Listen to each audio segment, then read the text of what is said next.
Então, em primeiro lugar, muito obrigada, uma honra estar aqui, então, ilustre companhia nesse evento, e cuja iniciativa acho da maior importância, e vamos falar, então, sobre a bioeconomia, que é considerada a economia do século XXI, e por que ela é considerada dessa maneira. A população global cresce em número e em capacidade de consumo, portanto, a economia deverá utilizar cada vez mais recursos de base biológica, recicláveis e renováveis. O coordenador de bioeconomia da OCDE, James Phillips, sempre destaca que a bioeconomia serve para desvincular crescimento econômico de danos ambientais. E esse é o grande desafio desse crescimento global que nós estamos vivendo. A bioeconomia é o uso sustentável e inovador de recursos renováveis para fornecer alimentos, produtos industriais a partir de insumos biológicos, promovendo uma transição de uma economia baseada em combustíveis fósseis para uma bioeconomia. Eu destaquei a palavra transição por conta de ser essa a maior dificuldade que nós estamos enfrentando. Sobretudo agora, depois da pandemia, quando as nossas fragilidades ficaram tão expostas e quando é tão necessário o apoio da ciência e a rastreabilidade e a segurança. A bioeconomia contempla diversos setores, desde a agricultura até biocombustíveis, passando por fármacos, têxteis, piscicultura, e nesse infográfico que vocês estão vendo, vocês estão conferindo quão abrangente é a bioeconomia e o papel que ela pode desempenhar, e já está desempenhando em vários países. De acordo com a OCDE, a bioeconomia movimenta no mercado mundial 2 trilhões de euros e gera 22 milhões de empregos. A biodiversidade é a matéria-prima essencial para a bioeconomia e o Brasil tem a maior diversidade biológica do planeta. Portanto, o Brasil tem tudo para ser o protagonista no cenário da bioeconomia. E é fundamental agregar ciência e tecnologia à biodiversidade. Planeta Orgânico foi um portal que publicamos em 2000 e em 2003 trouxemos as feiras, esse slide sempre anda sozinho, não sei porquê, mas o fato é que desde essa data nós estamos sempre promovendo sustentabilidade, economia verde, e a partir de 2012 começamos a fazer um evento chamado Green Rio. Em 2015, eu fui convidada para participar do Global Bioeconomy Summit, que foi o primeiro evento global de bioeconomia. E realmente eu tive um impacto muito grande, porque me impressionou o quanto vários países já estão praticando como política de governo, política de Estado, não é política de governo, política de Estado, a bioeconomia.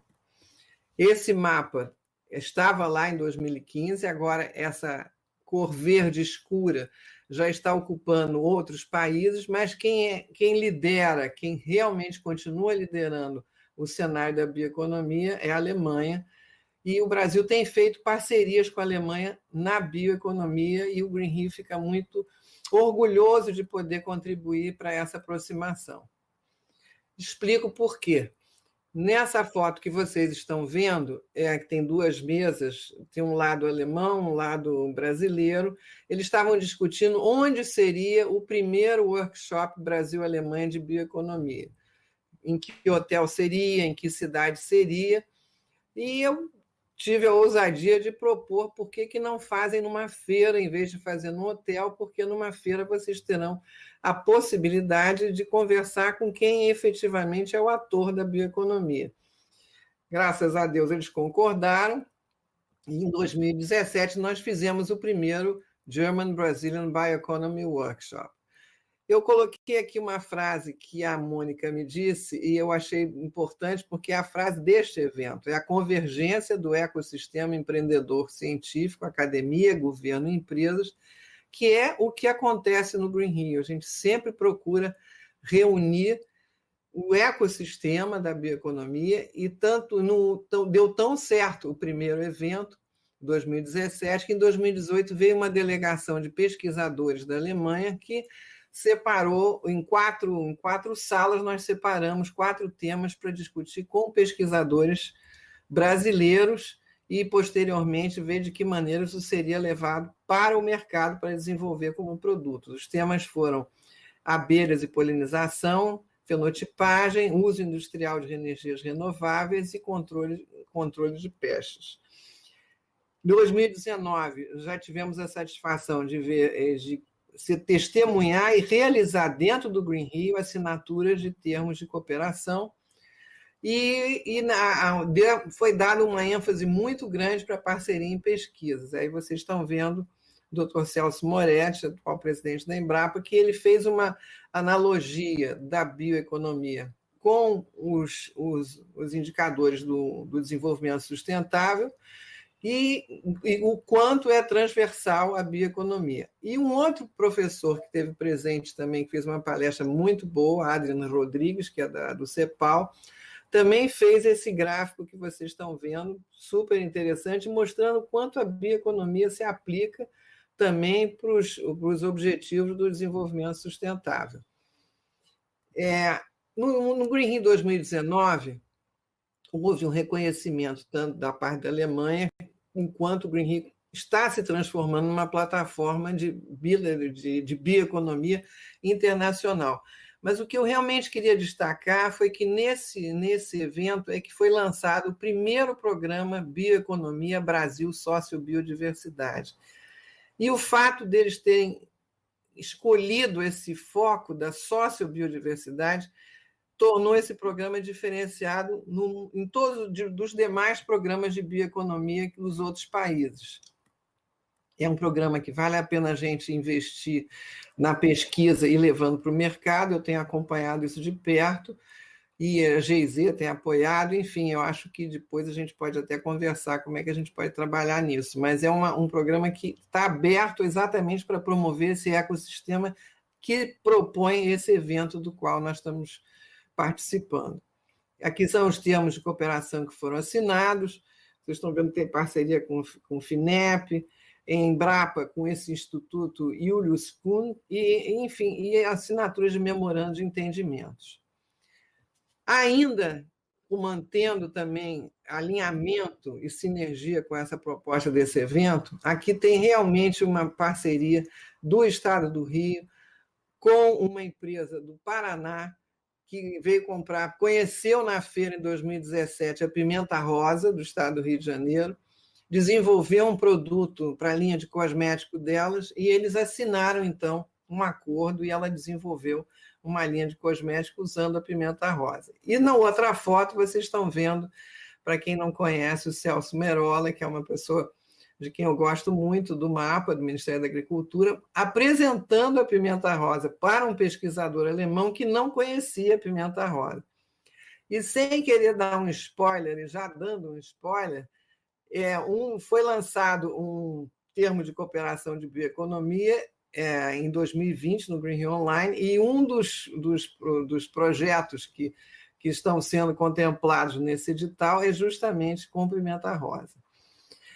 Eu sei que nós estamos falando do Estado do Rio, mas eu peço licença aqui ao Valdir, que vai falar depois de mim, para falar um pouquinho de um exemplo da Amazônia que eu acho que a gente poderia puxar para a Mata Atlântica de transformar negócios.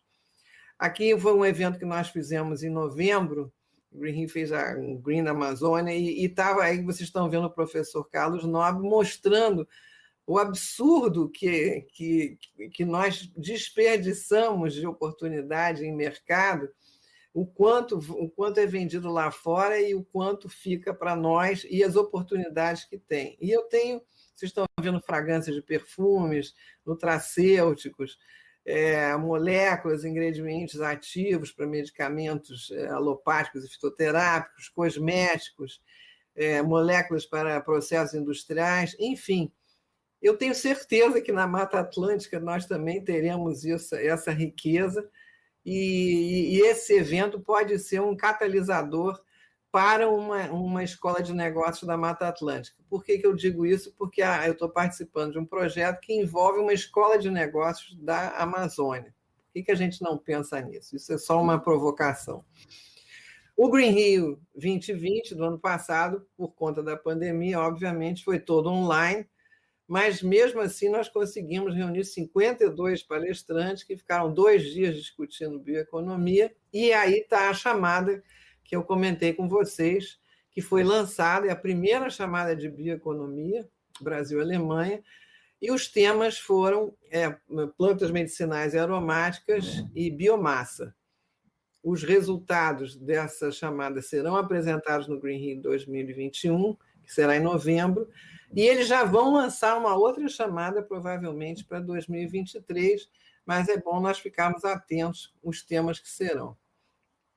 Eu espero que funcione, eu não vou nem falar dos deuses da internet, mas eu espero que funcione, porque aqui tem um filmezinho de 2 minutos que vamos ver se entra, porque mostra 2 pesquisadores que se juntaram com mais um terceiro parceiro e desenvolveram um projeto que a GIZ apoiou e que está fazendo sucesso. Vamos ver se funcionar, se não funcionar, me avisem. Vai começar. Vamos ver. É a Pele Nova Biotecnologia que desenvolveu um descarte de um látex que ia ser descartado.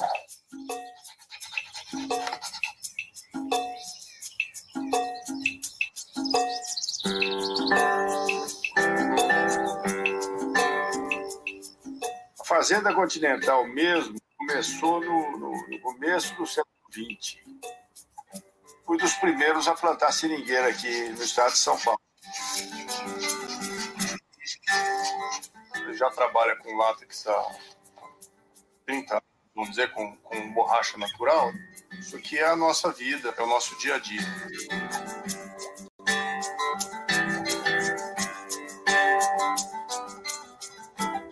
A empresa começa oficialmente em 2002. Ela foi fundada junto com 2 pesquisadores que queriam estudando propriedades farmacológicas associadas ao látex.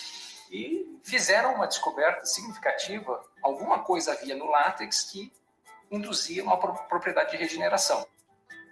A gente começou a aprender como purificar e isolar esse princípio. O soro, que era um subproduto que muitas vezes era dispensado, se usava às vezes para fazer uma adubação, uma coisa assim, mas em muito pouca escala. E, de repente, descobre que é um produto que tem um cicatrizante fortíssimo, uma coisa moderna e super natural.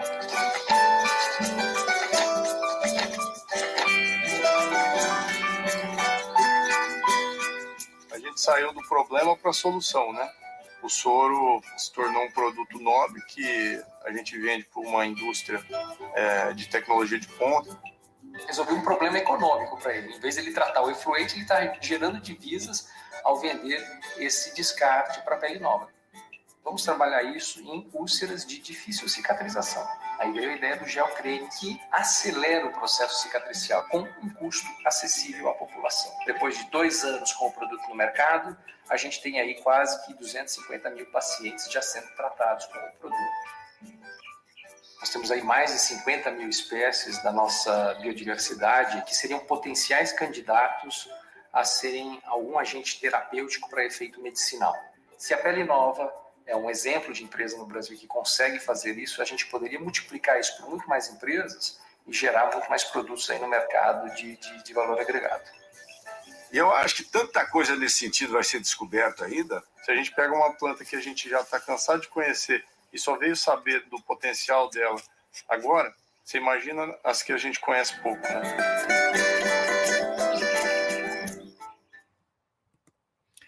Pois é. Isso aí é que eu acho que nós temos um potencial enorme para trabalhar.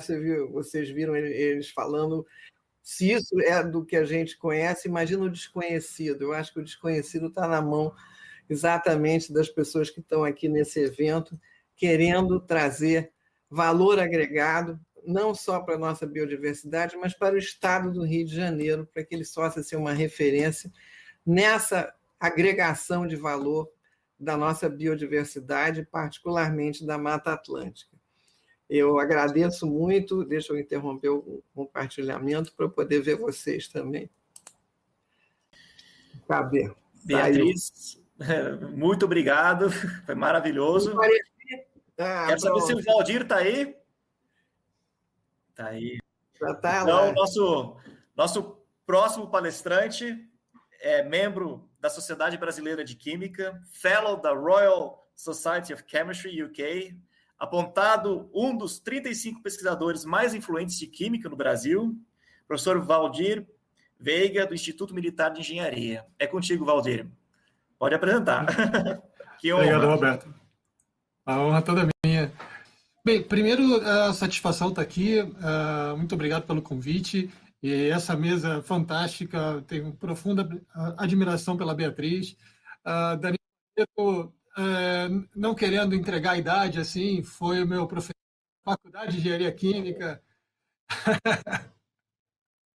Deixa eu te contar uma história rapidamente que o Daniel ele me orientou numa disciplina de final de curso chamada Processos Orgânicos, trabalhando com resíduo de casca de cacau. E foi ali que despertou isso. Então, já tem aí várias décadas que ele vem despertando nos alunos dele essa ideia de trabalhar com materiais naturais, com biomassa, com aproveitamento, com valorização.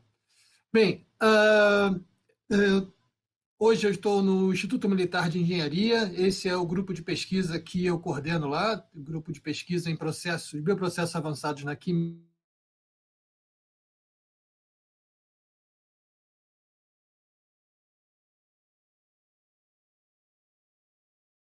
com a colaboração com a Inglaterra.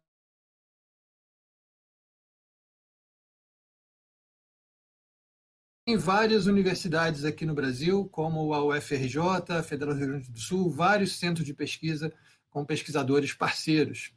Para quem não conhece, o Instituto Militar de Engenharia não é uma das universidades nacionais mais conhecidas, ele fica aqui na Praia Vermelha, no Rio de Janeiro. Para quem não ligou o nome à pessoa, aqui essa imagem é mais famosa, e aqui está o Instituto Militar de Engenharia, essa é a Praia Vermelha. É muito antigo, foi criado antes de 1800, possui vários cursos de graduação em engenharia e cursos de pós-graduação também. E os cursos de pós-graduação, principalmente, são abertos para qualquer pessoa.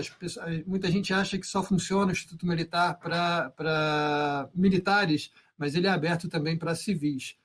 Para quem gosta muito dessa figura, eu vou mostrar uma outra. Essa outra foto é uma foto que para mim é bastante especial. Esses são os pontos mais elevados da Serra do Mar, no Rio de Janeiro.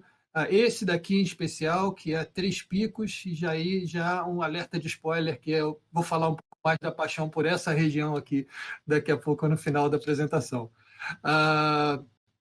Bem, a gente está falando aqui de bioeconomia circular, de sustentabilidade, e depois que vocês me falaram que a gente tinha já mais de 1.000 inscritos, eu imaginei que teríamos uma plateia bastante heterogênea, e eu quis fazer contar essa breve linha do tempo, que surgiu com vários eventos, mas principalmente com esse livro, A Primavera Silenciosa, de Rachel Carson, lá em 1962, quando ela denunciava a possibilidade de termos primaveras sem pássaros, sem abelhas, por conta do uso excessivo de DDT.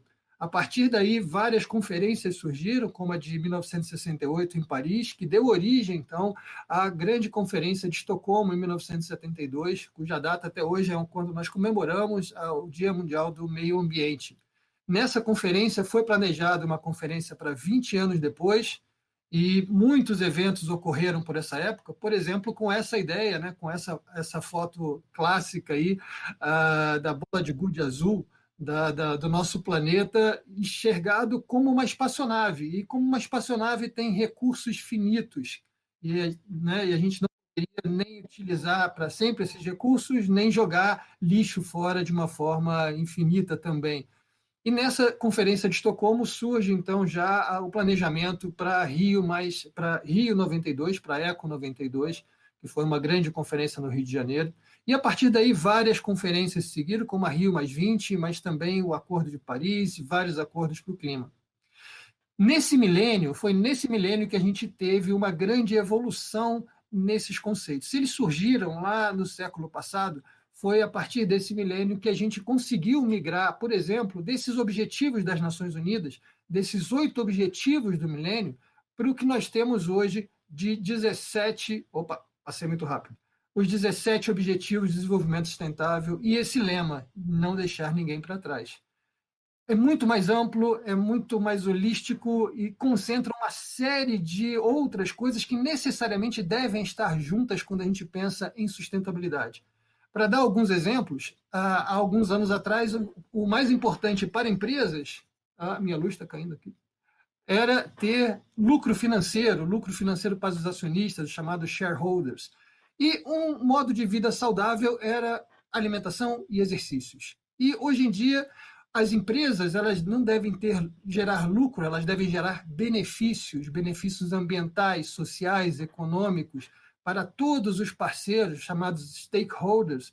E isso vem afetando muito diversas indústrias que já buscam nessa parte de governança, cuidado social e meio ambiente, o ESG, como um foco do seu crescimento. Modo de vida saudável também não é mais alimentação e exercícios, é alimentação, exercícios, saúde mental, bem-estar, sono, água, uma série de outras características que trazem essa conscientização para uma visão muito mais holística de tudo que nos cerca. O que existia, então, por exemplo, de 3R, reduzir, reciclar e reutilizar, hoje a gente pensa em 4R, principalmente o repensar. Ou seja, não começar projetos, não começar processos que vão gerar resíduos. Sempre pensar em subprodutos, em valorização de toda a cadeia produtiva, de toda a parte da cadeia de valor. Isso é o que faz fortalecer a bioeconomia. Você não ter um produto, mas você ter vários, como esse exemplo lindo aí que a Bia mostrou agora, né? Você tinha um subproduto que era aquele soro, e aí aquele subproduto, né, aquele lixo, aquele resíduo, aquele problema, passou a ser um outro material que fortalece aquela empresa, aquela extração de látex. Para a Amazônia, eu passei várias décadas trabalhando na Amazônia, 12 anos como professor na Universidade Federal do Amazonas. São muitos os bioprodutos, muitos os materiais, principalmente os frutos. E vamos olhar rapidamente aí, tem seringueira, está ali na segunda linha, e junto com o açaí, mas eu acredito que vocês não conheçam nem metade dessa lista. E toda essa lista, todos esses são produtos potenciais que poderiam ter um mercado tão grande como já foi o látex da seringueira, que gerou tanto benefício, tantos recursos econômicos no começo do século passado para toda a Amazônia. Sustentabilidade baseada em biomassa nem sempre é trivial, não é só utilizar a biomassa. A gente tem vários exemplos, como a exploração do cacau na Costa do Marfim, em Gana. A gente tem outras questões, como, por exemplo, também na África, a exploração de baunilha. Então, só utilizar a biomassa não é suficiente para realmente desenvolver as regiões. Aliás, uma frase que eu gosto muito, eu tenho citado sempre ultimamente, é que a gente deve parar com o desenvolvimento sustentável. Silêncio. Nós devemos parar de sustentar um desenvolvimento, nós devemos nos envolver mais. Desenvolver não está nos levando a lugar nenhum. Então, é preciso olhar para o próximo, é preciso olhar para o que a comunidade quer. Não existe bioeconomia sem olhar para a cooperativa, para a comunidade. É preciso se envolver. Só há sustentabilidade se houver envolvimento. Então, trocar esse desenvolvimento por um envolvimento cada vez maior. Quando a gente pensa na minha área, que é a química de produtos naturais, fazer aquilo daquele filme que a Beatriz mostrou é muito complexo, porque demora muito tempo. As pesquisas na química de produtos naturais são muito lentas. A bioprospecção, né, procurar novas atividades, ali eles encontraram um novo anti-inflamatório. Isso demanda também várias teses de doutorado. Isso são processos que são muito lentos do ponto de vista da necessidade das comunidades. Se você quer desenvolver um fármaco especificamente, aí a gente está acompanhando aí para as vacinas, né, os estudos pré-clínicos, os estudos clínicos. São muitas décadas de estudo, normalmente, são assim, milhões e milhões de dólares que são gastos no desenvolvimento de fármacos. No caso específico de produtos naturais, o fornecimento de matérias-primas muitas vezes é muito difícil. Quando você pensa assim, encontrei uma orquídea muito rara que tem uma substância muito ativa. Aí você conversa.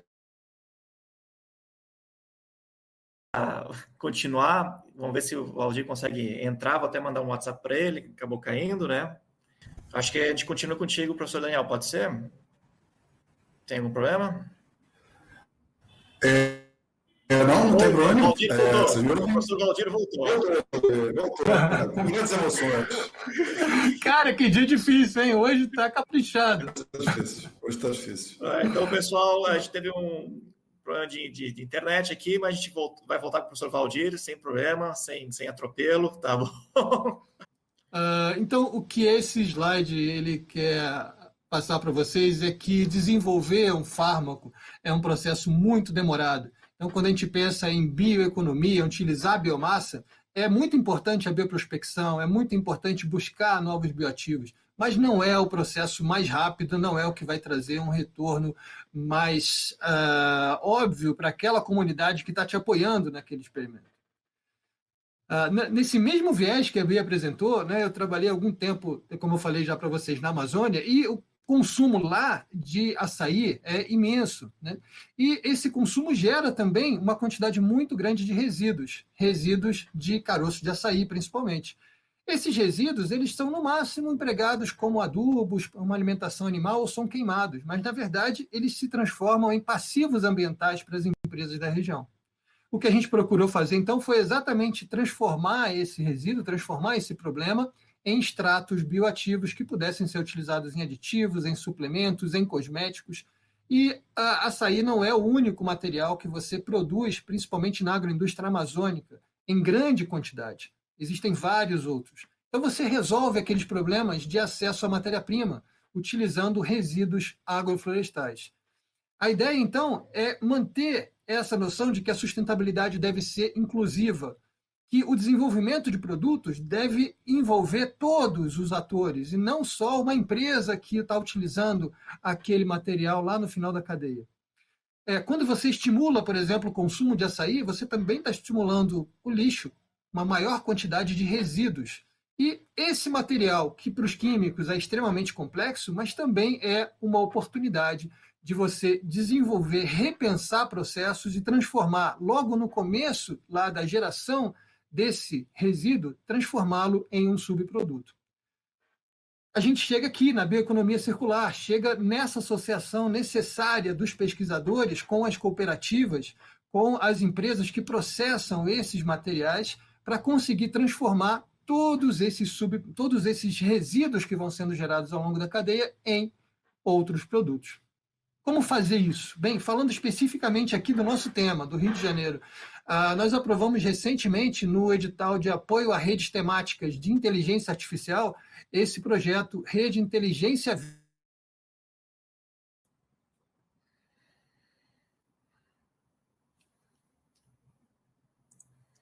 Pessoal, só peço um pouquinho.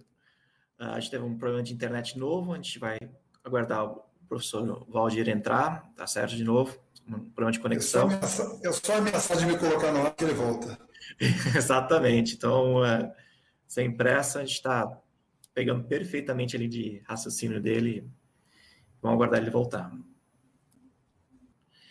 Professor Daniel, o professor Valdir mandou passar a bola para você, travou tudo. Mas deixa eu te apresentar. São 3 ilustres participantes, palestrantes que a gente tem aqui. Então, por último, temos o palestrante que tem dedicado sua linha de pesquisa para a valorização dos produtos naturais, com ênfase na produção de insumos de alto valor agregado, utilizado na indústria cosmética e de alimentos. Tendo inúmeras publicações e vocação empreendedora, temos o professor Daniel Barreto, da Escola de Química da Universidade Federal do Rio de Janeiro. Professor Daniel, é contigo, tudo bem? Vamos lá, vamos seguir. Segue o jogo. De maneira clara, agradecimento pelo convite. Essas iniciativas são fundamentais, são fundamentais, a gente tem que se agregar cada vez mais e discutir dessa discussão conjunta que surge desses eventos, é que as coisas vão acontecendo. Às vezes demora um pouco mais, mas a gente é muito persistente e tem muita gente boa envolvida. É um prazer e uma honra estar junto comigo. Meus colegas estão ilustres, muito mais ilustres que eu. O Valdir já revelou que eu fui professor dele e fui orientador dele num tema que era exatamente um reaproveitamento de resíduos. Esse é um tema que me interessa há muito tempo. Um dos meus principais mentores, há muitos anos atrás, eu fui reencontrá-lo no evento do Green Rio, ver como é que as coisas vão se conectando, né? Que foi o professor Benjamin Gilbert, que é uma pessoa absolutamente especial, um iluminado, um dos meus mentores. Eu tive a sorte de tê-lo. Ele até hoje tem uma mente lúcida, aos 90 e tantos anos de idade. Eu reencontrei ele depois de muitos anos sem vê-lo. Tivemos um papo maravilhoso no Green Rio. E foi o professor Benjamin Gilbert que me chamou a atenção. Eu era um jovem, recém-formado, para a oportunidade de rejeito. Vejam como é que são as coisas, as pontas se juntando. Em que ele me relatava com surpresa, um caso envolvendo um resíduo de soja. Depois eu vou dar um passo atrás nessa minha conversa. Eu não vou fazer nenhuma apresentação, eu só quis conversar com vocês e deixar um pouco mais de tempo para as perguntas. Mas ele dizia que a soja tinha um rejeito, do rejeito da soja se extraíam tocoferol, alfa-tocoferol e tocotrienóis variados, mais esteroides de um resíduo de desodorização da soja. Esse resíduo era vendido ou jogado fora. E aí eu me interessei, achei aquilo muito impressionante. Enfim, num primeiro projeto com os meus alunos, eu trouxe isso e aí fui vendo a evolução e foi ficando muito claro para mim que o Brasil continuava desperdiçando as coisas mais valiosas que ele tinha. Ele entendia, ele continua repetindo a maldição de ser um grande exportador de commodities e não olhar para o detalhe, não olhar para as oportunidades, perder oportunidades. Talvez seja a maldição da abundância, a maior biodiversidade do mundo, e a maldição, como falam, a maldição da abundância para os países que produzem petróleo e que não conseguem traduzir a sua abundância em petróleo em prosperidade, em riqueza real, e prosperidade para a sua população e um aproveitamento inteligente daquele recurso. Nós fazemos isso com os nossos recursos naturais. O Brasil é um gigante, não só de de biodiversidade, mas como de agronegócio, de diversidade agrícola, de produção de biomassa, onde você olhar. Se ele é um lugar, se é um país líder em alguma coisa, ele é líder em soja, ele é líder em suco de laranja, ele é líder em cana-de-açúcar, ele é líder em café. Ele tem um protagonismo enorme no mundo em geração de biomassas outras, além da biomassa e do material. A biomassa com um aspecto bem mais geral, material de origem biológica, bem assim, em geral, além da biodiversidade. Tem uma estratégia, essa enorme reserva de conhecimento escondido, enterrado na biodiversidade, e, além do mais, ela é um enorme desperdiçador de material de biomassa produzido continuamente. Biomassa é uma fábrica, é a forma mais eficiente que a natureza tem de se apropriar da energia do sol, né? Porque fotossíntese e biomassa, então, nossa enorme usina solar de capturar o sol, transformar em materiais, ele pega isso e sistematicamente joga fora, ou gera resíduos poluentes, ou simplesmente joga fora e perde essa possibilidade. Então, isso sempre me encantou e me desafiou. É um assunto que me veio desde os tempos com o professor Gilbert. E aí, como eu tive uma vida meio usando dois bonés, um boné de empreendedor, eu acabei eu sempre fui, por natureza, uma pessoa mais impaciente, no sentido de querer fazer as coisas acontecerem. Então, isso acabou funcionando. O caso da Pele Viva, da Pele Nova, perdão, é um caso super legal. E a empresa que eu acabei virando sócio e tocando algumas coisas, ela faz exatamente isso o tempo todo. Em vez de ser um produto da borracha, que eu já conhecia por outros carnavais, por outros caminhos, a gente faz isso com 80 coisas diferentes, da biodiversidade brasileira ou não, tentando agregar valor e criar um negócio. E, de fato, tem um negócio que roda e gera valor ao longo da cadeia. A gente consegue fazer isso ao longo de toda a cadeia produtiva. Então, esse desafio acabou sendo parte da minha vida importante. A ideia de participar desse evento, como esse evento ele fala de ações e potenciais, essa mesa especificamente, fala de ações e potenciais da bioeconomia no Rio, eu queria me voltar para a nossa conversa para o Rio de Janeiro. É claro que o Rio de Janeiro é uma caixa de ressonância, a gente pode virar um caso de sucesso e ser replicado, e a gente tem quase essa obrigação. Acho que a Maria Beatriz falou aquela expressão que é genial, que é assim, a gente é um grande produtor de biomassa cinzenta. O Rio de Janeiro, o estado, ele é um estado relativamente irrelevante em termos de produção de biomassa. São Paulo tem 174 usinas de cana, tem 5, já foi um grande produtor, já foi grande com uma opção de coisas. Já foi a capital do Brasil, já foi um grande produtor de café, já foi um grande produtor de laranja, já foi um grande produtor de cana, e tem 5 usinas que sobreviveram de cana. Então, se você pensar em biomassa de cana, que é bem conhecida, mas ele não é um estado com potencial agrícola, embora tenha áreas que são cultiváveis perfeitamente, mas ele não tem a vocação, não tem a cultura, tem vários problemas. Mas a gente é um grande produtor de biomassa cinzenta. E aí que está o nosso valor. Como eu sou um sujeito prático, eu queria pegar essa mesa e puxar a conversa para os desafios de como, então, transformar a biomassa cinzenta e aplicar a biomassa cinzenta do Rio na bioeconomia. Por que a biomassa cinzenta? A gente tem uma quantidade enorme de universidades formando pessoas muito talentosas, com muitas áreas diferentes. A gente é realmente um grande produtor de conhecimento. E, mais uma vez, a nossa abundância de conhecimento acaba sendo desperdiçada de alguma forma. Então, a gente replica e a abundância da biomassa em geral no Brasil e no Rio de Janeiro como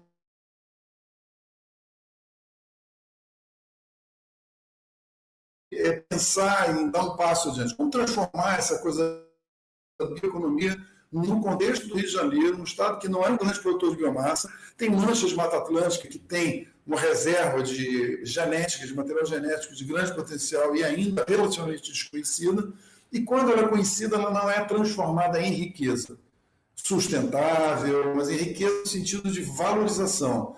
Aquela clichê de transformar a floresta em pé mais valiosa do que a floresta deitada, ou de encontrar e construir riqueza. A construção de riqueza em todos os sentidos. Riqueza no sentido cultural, no sentido científico, no sentido de construir cadeias de valor em que numa ponta alguém se beneficia comprando um alimento com propriedades nutricionais superiores e benéficas para a saúde, e na outra ponta um produtor que tinha aquilo como uma coisa irrelevante na sua chácara e consegue, então, encontrar valor naquilo, e aí você move toda a cadeia, criando valor ao longo da cadeia. Todos os atores são capazes. Esse é um mundo meio tópico, mas é viável e se vem essa cabeça, essas podem ser construídas. Então, vamos para a questão, como é que o Rio, como produtor de biomassa cinzenta, pode ter um protagonismo na bioeconomia? Existem algumas formas de a gente fazer isso, no meu ver, a visão é a gente pode, obviamente, se dedicar e construir saberes e competências em aproveitamento de biomassa para o Brasil. Estamos no mesmo país e conectamos e falamos a mesma língua e temos conexões e redes de logística e tudo mais que nos permitiriam criar valor a partir de biomassa, como eu fiz um projeto com o Valdir, professor Valdir, fiz um projeto com outros alunos em outros tipos de biomassa, acabei de ter uma tese defendida por um aluno que trabalhou com rejeitos de laranja, de um pedaço da indústria de suco de laranja, que a gente é líder mundial, que é jogado fora, e é um material de valor de potencial muito interessante. Então, até esse assunto me movimenta, tanto do lado acadêmico quanto do lado empreendedor, né? E aí, como eu olho isso um pouco ao longo dessa minha trajetória e da experiência, como é que isso pode ser transformado? Primeiro, como eu falei, a gente usar a nossa biomassa cinzenta para criar e estudar e construir alternativas econômicas para biomassas produzidas por outros estados. Mas dentro do Rio, que tem a gente mesmo... Existem saídas, a gente tem 5 usinas, essas 5 usinas vão competir com as 170 usinas de São Paulo, que são mais produtivas, nossas usinas ainda queimam a cana antes de colher, tem uma opção de problemas. É isso, ou a gente pode pensar em coordenar esse tipo de estrutura física numa coisa mais inteligente, usar o álcool como serviço, ser um grande recuperador de álcool, onde o álcool seja demandado em outras áreas. Álcool como serviço... Lembra da analogia do software como serviço? Álcool como serviço é uma possibilidade inteligente. Onde eu olho a biomassa de leveduras, tem uma riqueza enorme escondida ali.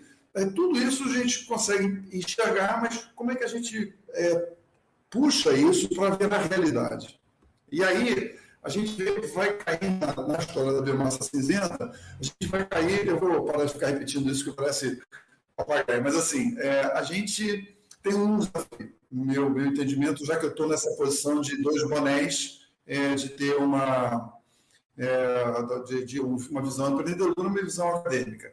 É um grande desafio de como transformar esse conhecimento gerado na universidade em riqueza.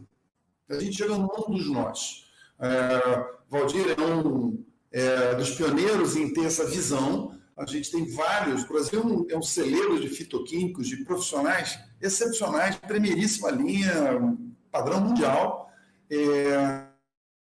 Tem alunos brilhantes. Então, a questão é como é que a gente puxa a inovação e transforma a inovação em coisas, em riqueza, no sentido de movimentar a economia do Rio, fixar os pesquisadores, valorizar as pessoas do campo, criar novas cadeias produtivas. Na prática, como é que funciona isso? Aí a gente vai esbarrar num desafio que eu acho que é antigo e já foi muito trabalhado em outros países também, que é essa relação de universidade com empresa, e agora uma realidade um pouco diferente de como transformar o cientista num empreendedor. Ele mesmo e o aluno, o grupo dele, serem capazes de transformar este conhecimento em valor. E aí eu acho que esse é um desafio chegando num ponto, né, a tal da biomassa cinzenta, permitir que eu falar de novo, como fazer ela virar, se movimentar, ser aplicada no sentido de fazer economias gerais, fazer e dar um protagonismo ao Rio, fazer ele assumir uma posição diferente. E aí eu entendo o seguinte: existem, por exemplo, eu vou contar uma historinha, assim, não é bem contar uma historinha, muito do que acontece com meus alunos, por exemplo, que são na pós-graduação, então, de alunos de outros colegas que estão fazendo a sua tese de mestrado, seu doutorado, os grupos de pesquisa que pertencem, tem uma mudança de um pensamento, não é errado, mas ele acaba dando uma certa desviada. A tese do sujeito é o produto dele. O que ele tem de produto é a tese. O artigo que ele vai apresentar é o produto que ele tem, de fato, ele é avaliado pela tese. Tem uma banca que o avalia. Ele só vai ganhar um título de mestre ou doutor se ele apresentar a tese. Então, o produto dele é a tese. Então, ele confunde o produto tese com o produto para levar no mercado. Isso é um erro muito comum. É muito comum você ver um acadêmico levar assim: eu tenho isso para vender. Você quer? Aí o empreendedor, o empresário, olha assim: não quero. Aí o sujeito faz uma cara chateado da vida, acha que o empresário é um sujeito safado, ganancioso e miserável, e vai embora magoado. Porque, na verdade, é o inverso. O mundo do empreendedor, ele começa pelo cliente. Ele fala assim: o que você quer? Onde eu posso resolver o seu problema? Quais são os seus problemas? E o produto dele não é a tese, não é o artigo. O produto dele é o conhecimento dele. Como é que eu posso usar o meu conhecimento para resolver o seu problema? E ele nunca pergunta para o cara qual é o problema dele. E aí, ao fazer essa mudança, você claramente consegue, mas não é fácil, claramente consegue essa inversão, a inversão clássica do empreendedor. O empreendedor é assim, ele precisa entender, primeiro, assim, nas minhas eu dou aula de empreendedorismo, usando um pouco essa história. E aí, uma das coisas que eu perguntava sempre aos meus alunos, assim: o que precisa para crescer o seu negócio? E aí todo mundo fala: eu preciso de dinheiro, eu preciso de uma ideia, eu preciso de não sei o quê, preciso de tudo, menos da principal coisa. Você pode ter a melhor ideia do mundo, você pode ter todo o dinheiro do mundo, mas se você não tiver um cliente para comprar essa ideia, o seu negócio nem começa. Você precisa começar com um cliente, você precisa começar com alguém que queira. E como é que você acha o cliente? Aí você começa a ter que fazer conexões. Construir conexões. Eu queria terminar essa minha intervenção nesse ponto em que você sai da visão do Rio e a visão potenciais, para ficar bem dentro do tema da mesa, para uma visão de como que a gente faz isso funcionar, dessa forma. A gente faz funcionar, primeiro, agregando essa percepção para o mundo da ciência, o mundo da academia, onde a gente é muito forte, no que é empreender. Essa mudança de chave a sua tese é o seu produto até você entregar. Entregou a sua tese, ela não será mais o seu produto, dificilmente será o seu produto, porque dificilmente você vai encontrar um cliente para aquilo. O seu produto é outra coisa agora. O seu produto é esse conhecimento, a estrutura, às vezes, do laboratório, para descobrir quem é o seu cliente, qual é o problema do seu cliente, e você resolvendo o problema do seu cliente, você talvez tenha um negócio pronto. Então, o ensino de empreendedorismo, que ainda é incipiente em muitas unidades, ainda sofre algum preconceito em outras unidades, e é incipiente também no ambiente científico, pós-graduação, mais convencional, mais tradicional, é uma necessidade para começar a ter mais gente a bordo pensando, entendendo essa virada de chave. Essa é a primeira coisa. É converter mais cientistas para a visão empreendedora. Essa conversão precisa aumentar. Mas a outra coisa que a gente precisa fazer, e essa é uma coisa que quando a gente começa a pensar em empreendedorismo, tem uma dificuldade adicional para nós. Quando a gente fala em bioeconomia, a gente está necessariamente falando de economia de moléculas, certo, professor Valdir? A gente está falando de economia, desenhando a molécula, desenhando o extrato, ou aquele produto, naquela pureza, e você, hoje, conversando sobre isso, falou, eu vou atropelar, já que você, seu internet não colaborou, eu vou... o que você precisa e o que eu vou te entregar. Você precisa de uma molécula pura, cristalina, bacana, isso vai custar uma fortuna, eu posso entregar. Ah, não, você não precisa disso. O que você quer? Você é o cliente, o que você quer? Eu quero isso, isso, isso. Aí a gente traduz, ajusta e você tem um produto. E a vida roda. Então, recrutar pessoas para esse ambiente empreendedor é fundamental. A outra coisa que eu ia começar a falar é de você... a diferença, quando você pensa em economia da tecnologia de informação, você tem capital disponível porque você tem pouco custo. E a chance de você criar um produto que tem um time to market, um tempo no mercado, custo, remunera muito rápido o capital. Então, tem um desvio de capital importante para essa área. Mas a área de biotecnologia, de bioeconomia, a área das moléculas, ela precisa de mais investimento, precisa de equipamento, ela tem tempo. O Diogo estava falando exatamente isso, ela demora um pouco mais. Então, como é que você consegue atrair, consegue criar um ambiente em que uma pessoa inteligente, talentosa, com conhecimento, possa ter tranquilidade para desenvolver e ajustar isso de acordo, e, ao mesmo tempo, um ambiente, uma pracinha onde, eu fico brincando, tem que fazer a pracinha onde investidores e empreendedores possam encontrar pessoas interessantes. Essa pracinha tem um nome que já se falou aqui, que é a construção e a operação de ecossistema de verdade. Empreendimento em bioeconomia, ele precisa de cuidados diferentes do que um empreendimento em tecnologia de informação. Ele precisa de laboratórios, ele precisa de uma oficina de construção, ele tem que ter um espaço. O que acontece quando esse pós-graduando, esse talento, mesmo junto ou não com o seu orientador, que termina e entrega a tese de doutorado imediatamente? Ele está pondo uma bolsa de pós-doutorado, ou então vai procurar ser empregado de alguém.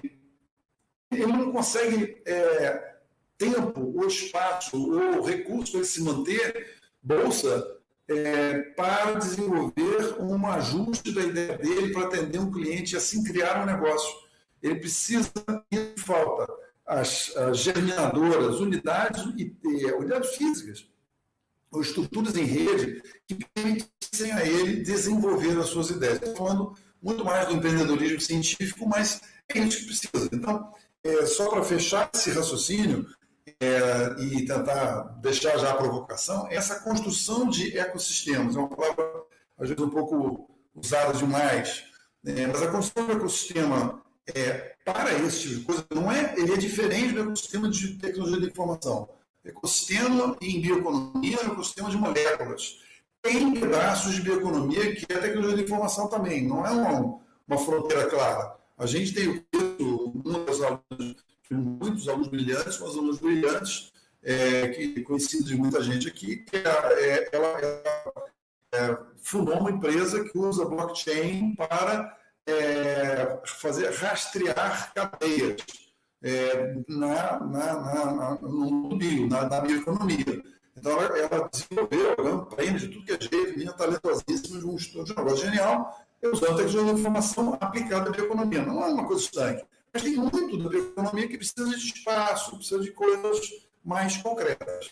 E aí eu acho que essa talvez seja uma discussão importante, a gente ter de como fazer isso funcionar. A gente tem agentes fomentadores, tem FAPERJ, mas a gente tem que construir uma parceria, as pessoas se encontrem, construir um ambiente que isso possa ser algum capital, algum funding, algum tipo de bolsa para... Tenha bolsa de doutor empreendedor, tem coisas acontecendo. Pode acontecer mais, com mais abundância, mais para de um lado, trazer mais gente, do outro lado, dar mais condição para essas pessoas desenvolverem as suas ideias. A gente tem muita gente talentosa, muita gente com competência, e, de novo, se o Rio não tem muita biomassa, ele tem muita biomassa cinzenta. E essa biomassa é que vai trazer riqueza. Lembrem que o Japão, que é um dos maiores PIBs do mundo, não tem petróleo, não tem floresta amazônica, tem uma biodiversidade bastante pobre, mas ele tem massa cinzenta. E soube usar essa massa cinzenta. A gente tem vários exemplos, a gente precisa ser um Japão dentro do Brasil, possivelmente. Usar essa massa cinzenta para criar riqueza aqui. É isso, pessoal. Obrigado. Maravilhoso. Vamos voltar para o professor Valdir, que voltou com a nossa conexão. Estava atiçando a gente com inteligência artificial, professor. A gente pode concluir o raciocínio e seguir, porque realmente foi bem provocativo, né? Tá tudo pronto aí, professor Valdir? Você consegue? Tá, já assiste a apresentação? Surgiu para mim.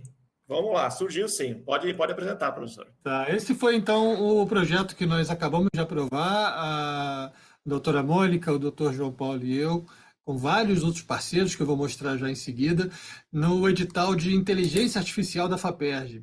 Então, esse projeto, esse é o nome, Rede de Inteligência Verde de Conexões Produtivas. Então, quando a gente fala que o Rio de Janeiro não tem muita biomassa, nós vamos atuar exatamente na região que tem mais biomassa, a região que é o cinturão verde do estado do Rio de Janeiro, o cinturão verde fluminense, que é o que produz hortaliças, que produz frutas, que é essa região de Friburgo, Teresópolis e Petrópolis, toda essa região do Cinturão Verde. Então, esse projeto vai ocorrer nessa região, com o apoio, por exemplo, da Pesagro e de várias outras instituições, e tem esses objetivos: fortalecer e ampliar essa rede, com o objetivo de desenvolver bioagricultura, bioagropecuária de qualidade nesses municípios, com potencial para gerar estratégias de exploração sustentável. Esse é o principal foco. E estruturar um polo fluminense de tecnologias verdes inteligentes para a inovação em bioeconomia. Então, esses são os dois principais objetivos. Esse projeto conta, o Dr. João é da UFRJ, do Instituto de Biofísica, conta com pesquisadores da UF de Niterói e também da UF de Novo Friburgo, com profissionais da PUC do Rio e também do Instituto Militar de Engenharia. E temos também já empresas envolvidas, como a Soltec, temos a Associação de Produtores Rurais Locais das Prefeituras de Nova Friburgo e Teresópolis e outras grandes empresas que já agregaram aí a esse projeto. Então, a proposta é trazer novos colaboradores, criar essa estrutura de inteligência verde nessa região, que é a região que mais produz biomassa, que tem muitos resíduos, que também é uma das regiões bastante pobres, que tem muito pouca tecnologia, mas que tem essa biomassa cinzenta que o Daniel acabou de falar, que tem muitas universidades, que tem muitos pesquisadores, tudo muito próximo da capital do Rio de Janeiro, 1 hora, 2 horas do Rio de Janeiro. Então, essa é a proposta efetiva do que fazer, né? E dentro daquilo que eu vinha conversando, né, a ideia de você estar mais próximo de todos os atores, eu estava falando muito dos atores de upstream, dos atores lá das cooperativas, né, das associações de produtores, mas é essencial também conversar com os empresários, saber o que eles querem, o que eles precisam. E aí você precisa do desenvolvimento de um outro tipo de profissional de química de produtos naturais. O profissional que trabalhe by design, o profissional que trabalhe já enxergando o produto, para que ele não tenha primeiro a tese e depois ele pense o que vai fazer com aquilo, quem vai querer comprar. Então, desde o começo do processo, ele tem que desenvolver algo que tenha um foco lá no final. Então, por exemplo, se eu vou precisar de uma quantidade grande de biomassa, eu não posso começar a trabalhar com um material muito raro. Se eu vou ter uma abordagem verde, eu não vou começar a trabalhar com solventes tóxicos, eu vou trabalhar com solventes que sejam atóxicos, sempre uma abordagem na química verde, na sustentabilidade e ouvindo todos os parceiros, todos os atores, desde a cooperativa, quais são os produtos, o que eles pensam em fazer, que eles têm muito conhecimento, até o que o empresário quer. Né? Então, não adianta a gente chegar com um produto e isso custa 4 vezes mais do que já está no mercado. Tem que conversar com todos os lados, tem que utilizar essa inteligência de uma forma agregadora e mais central e mais holística. Eu acho que era essa a ideia do que eu queria apresentar, Roberto. Acho que eu consegui apresentar em várias partes. Pouco atrasado por dificuldades técnicas, mas surgiram várias perguntas aqui, tá certo? Não sei como endereçar aos palestrantes, mas uma das perguntas foi se a sustentabilidade em si, no caráter comercial, é lucrativo. Essa foi uma das perguntas, se é sustentabilidade, uma empresa produzir produtos sustentáveis pode ser lucrativo, né? Então, assim, não sei para quem eu posso... Professor Daniel, vamos lá, já levantou a mão. Claro, porque eu sou o cara da grana, não sou empresário malvado e polidor. Eu respondo essa pergunta, a gente está falando de um paradigma diferente. Essa forma de pensar, a empresa que pensar dessa forma não vai morrer, ela já está morta, só não sabe, mas ela está morta. Ela vai ser atropelada inapelavelmente. Eu vou dizer, ela vai ser atropelada pelo cliente dela. O cliente dela vai dizer, eu não vou comprar mais de você. Ela se mete numa situação de fragilidade tão grande que basta sair um comentário. E comentário hoje, assim, basta aparecer um vídeo de denúncia que ela tem uma prática não sustentável, que ela está eliminando alguma coisa, que ela vai morrer. Não morreu hoje, morre amanhã, morre depois de amanhã. A sustentabilidade ela é um requisito de sobrevivência. Não há uma dicotomia ou uma disputa entre sustentabilidade e a operação. Não é uma questão de lucro. Eu acho que a Maria Beatriz já tinha mostrado isso. Muito é uma claro, questão de propósito. Claro. É de propósito.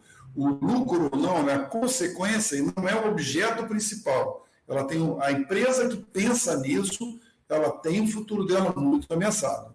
Então, é uma questão de estratégia. Qualquer empresário, eu falo, botando o bonezinho de empresário, sustentabilidade não é oposta, é aliada. Se minha prática não for sustentável, eu não vou ter matéria-prima. Eu vou dar um exemplo, o Valdir falou do uma orquídea. A gente tem um projeto, foi minha tese de doutorado, saiu uma orquídea da biodiversidade brasileira, que tem muita atividade cosmética. A gente desenvolveu, evoluiu, o projeto demorou 20 anos até a gente ter um cultivo e domesticar uma orquídea para que ele garantisse sustentabilidade. Foi vendido para uma única empresa, porque não seria sustentável. Então, foi uma opção e a sustentabilidade é a garantia de que o negócio continue amanhã e depois de amanhã e depois de amanhã. A sustentabilidade não briga, pelo contrário. Eu dependo dela. É uma aliada. Quem não pensa nisso, estrategicamente, está morto e não sabe, mas vai morrer. Perfeito. Professor Valdir, eu acho que ele levantou a mão. Excelente, professor Daniel.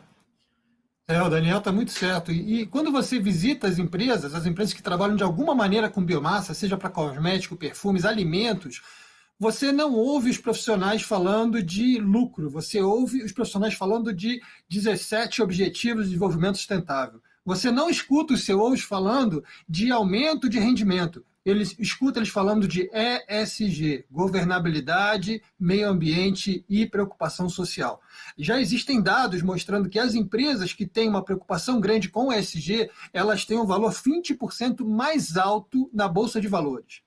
Então, isso não é uma questão de, como o Daniel colocou, as empresas vão se destacando por terem essas preocupações, isso é uma coisa real, não é o futuro, é o que ocorre já hoje. Vários profissionais estão montando áreas grandes de ESG nas suas empresas, preocupados em atender esses 17 Objetivos de Desenvolvimento Sustentável antes até de 2030. Então, várias dessas ações que nós vimos de grandes empresas, por exemplo, agora na pandemia, de fornecer água, de fornecer recursos para a comunidade, para a sociedade, estão relacionadas com esses objetivos, de que a empresa tem que ter uma preocupação social, tem que ter uma preocupação com tudo que a envolve, não só com o lucro. Essa preocupação com o lucro, essas empresas não se sustentam mais, como bem colocou o Daniel. Perfeito, perfeito. Bia, vamos lá? Eu corroboro tudo que o Daniel e o Valdir falaram. Aliás, parabéns, ambas apresentações excelentes. E eu acho que quando o Daniel e o Valdir falam do cliente, tem o cliente lá na ponta, que é o consumidor. As empresas estão querendo fazer estão se juntando a ESG e sustentabilidade, porque senão elas é que vão perder o cliente. Então, a gente está tentando vender para um cliente que vai comprar um produto, mas se a empresa não estiver bem na foto, ela fica sem cliente. Então, uma equação que, no fundo, é a percepção do consumidor que está pressionando a empresa para que ela tenha esse perfil, esse compromisso, que, como o Valdir falou, daqui a pouco não vão esperar nem 2030, eles estão aflitos. E o Daniel disse super bem, quem pensa assim morreu e não sabe. Eu acho que é o consumidor que está cobrando. Por isso que eu me preocupo tanto com a imagem de país que a gente tem, porque o consumidor lá fora está com uma percepção muito mais negativa, porque se a gente conseguisse levar para fora o que a gente acabou de ver aqui, o que está acontecendo, essa rede, eu acho que isso a gente tem que trabalhar muito isso do Rio de Janeiro, também a capacidade que o Rio de Janeiro tem de ser uma referência. Eu acho que também tem mostrar as coisas boas. Fala, Daniel. Daniel, está com o tempo curto aqui. Essa pergunta Desculpe, Roberto. Não. Só duas coisas. Pode falar, Daniel. Rapidinho. A Maria Beatriz está certíssima. A minha empresa exporta para 26 países, 27 países. 27 países. 90% que a gente faz é valorizado fora do Brasil, é vendido fora do Brasil. 90%. E é isso.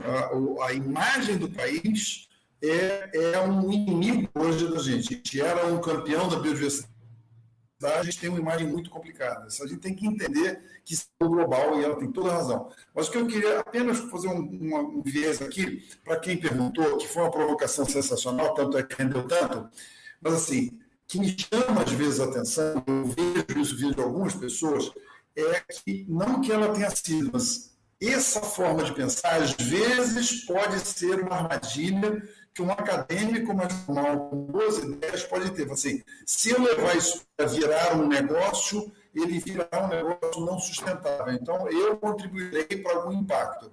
Essa é uma armadilha. Outra, eu queria só aproveitar essa oportunidade para chamar a atenção. Não sei se quem perguntou tem, mas prestem bem atenção, porque essa não é a realidade.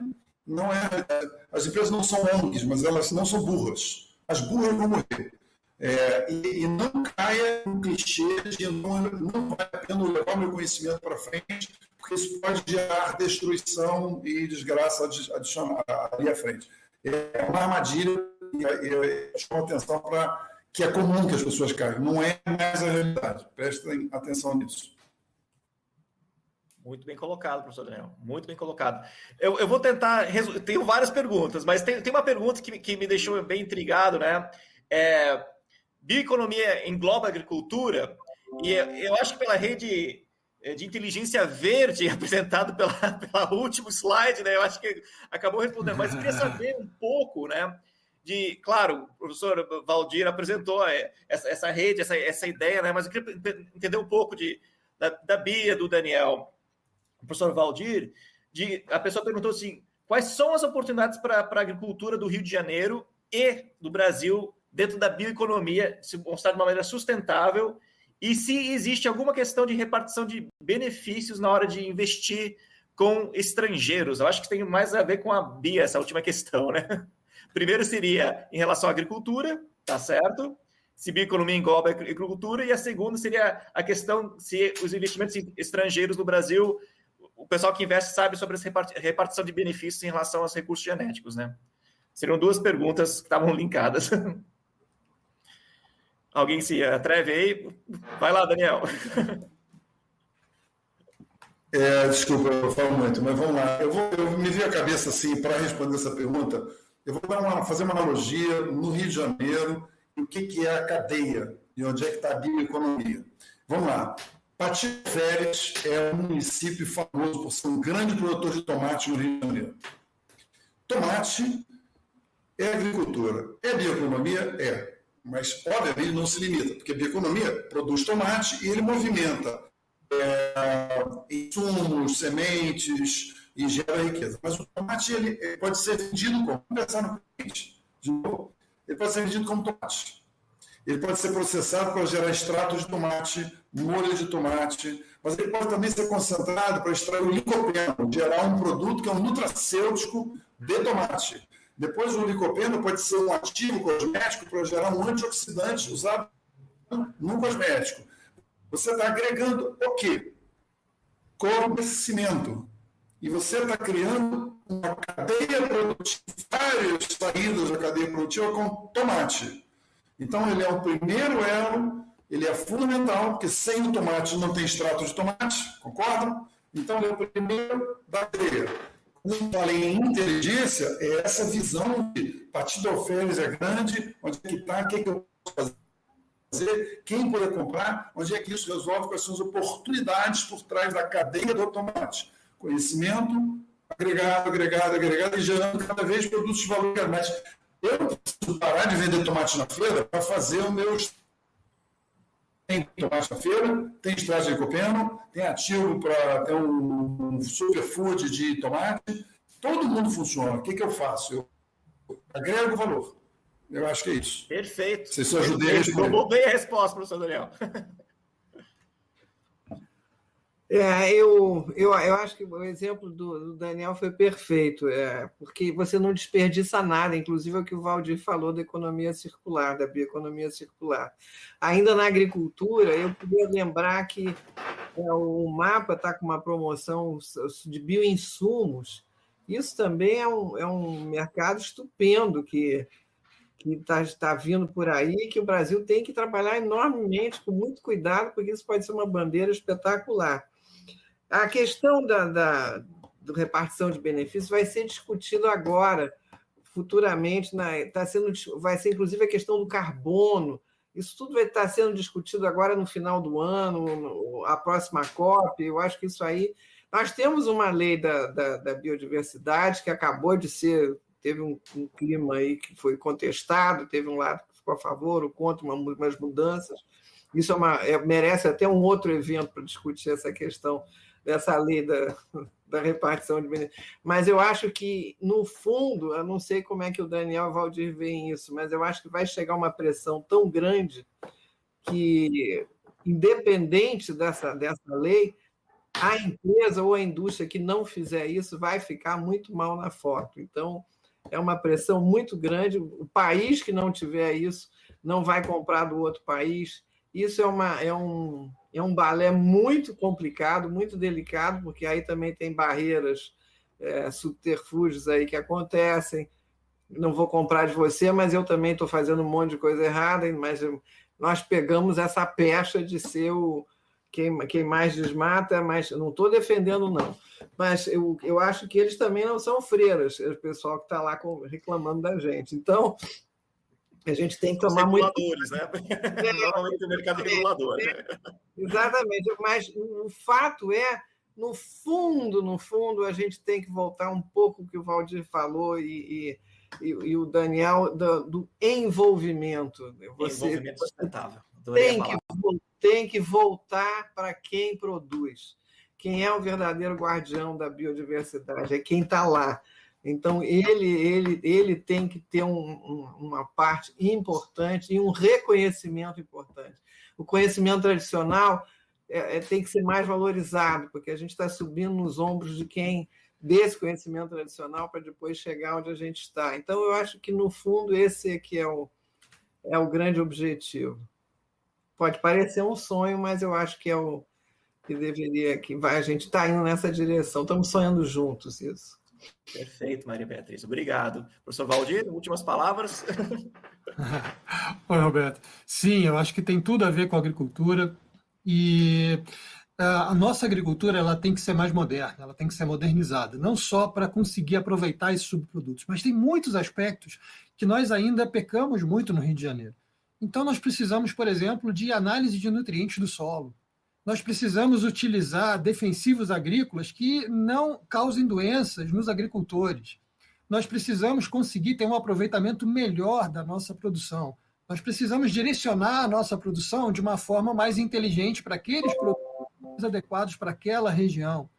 Então, a gente vem trabalhando, por exemplo, com uma escola agrícola, que é a Ibelga, com a Pesagro, que é a empresa agropecuária do Rio de Janeiro, para tentar resolver esses problemas, mas também utilizar outras ferramentas mais modernas. Por exemplo, utilizar sensores em drones, detectar quais os locais dessa plantação que podem estar sendo atacados por alguma peste. Então, você não precisa pulverizar a plantação inteira com uma quantidade enorme de defensivos, você vai fazer isso pontualmente. Isso se faz com sensores, isso se faz com drones, isso se faz em muitos locais já, mas ainda não se faz aqui no Rio de Janeiro. Então, e para você desenvolver isso, você precisa de ferramentas de inteligência artificial para saber quais regiões, por exemplo, os sensores conseguem detectar a presença de uma quantidade muito maior de defensivos. E aí você tem que conversar com a comunidade, você tem que levar a informação, você tem que orientar. Essa orientação não é uma orientação por livro, por cartilha, você tem que ter noção que muitas vezes boa parte desses agricultores ainda não sabem ler. Então, estar muito longe de falar de inovação, empreendedorismo, startups, não consegue resolver o nosso problema. Resolver o nosso problema é estar próximo da população que produz. Conhecer a produção, conhecer os problemas e utilizar essa biomassa cinzenta para resolver os problemas dos nossos agricultores, para que eles sejam aqueles que produzem o licopeno, não os que vendem o tomate, mas que ali, do lado da produção, tenha uma pequena fábrica de produção de licopeno concentrado. Eu acho que esse é o foco, essa é a ideia. Queria agradecer a todos os palestrantes. Claro que a gente tem inúmeras perguntas, espero que a gente possa entrar em contato com vocês depois. Foi muito esclarecedor, foi uma aula para mim, acredito para todo o público. Muito obrigado, Maria Beatriz, muito obrigado, Valdir, muito obrigado, Daniel, foi excelente. E espero que a gente mantenha contato e eu quero participar em tudo aí que vocês estão fazendo. Já me autoconvido. Já está convidado. Tá a Rede certo, Inteligência Verde é bem aberta e procuramos novos colaboradores, Daniel, Maria Beatriz, Roberto. Sim. Muito Então, bom. A novas colaborações, a novas universidades, empresas. Isso aí. Vamos em frente. Isso aí. Muito obrigado e parabéns por todas as iniciativas de vocês. Parabéns mesmo. Obrigado. Tchau. Tchau. Tchau, muito obrigada.